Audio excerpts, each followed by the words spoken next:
আপনার স্বামী আমার বউকে নিয়ে পালিয়ে গেছে। আপনার ভুল হচ্ছে, আমার স্বামী ঘরেই আছে। আপনার স্বামীর নাম তো মূলধন। একটু নিচে এসো তো। কি হলো তুলসী, আমাকে নিচে ডাকলে কেন? তুমি জানো না আমি সব সময় ভগবানের নামে বিভোর থাকি। সত্যি করে বল, আমার রাধা কোথায়? রাধা সে তো কৃষ্ণ প্রেমে মাতোয়ারা।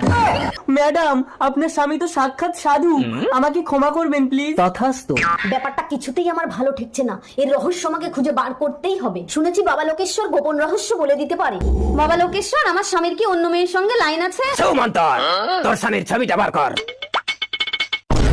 ও সাধু বাবা, পালাচ্ছ কেন? আরে ওই মালটার জন্যই তো আজ আমি সংসার ত্যাগ করে সাধু সেজে আছি। মানে? হারামজাদাটা আমার বউকে নিয়ে সংসার করছে। আরে আমিই তো সেই তুলসী, তোমার বউ। না, এই সাধুর দ্বারা কিছুই হবে না, আমাকে এই রহস্য বার করতে হবে। এই তুমি কোথায় যাচ্ছ? নগর ভিক্ষে করতে যাচ্ছি তুলসী। তোমাকে নগর ভিক্ষে করতে হবে না, দাও আমি যাচ্ছি। रुको जरा। রাধা বেরিয়ে এসো, পুরো ঘর ফাঁকা, আমি আর তুমি।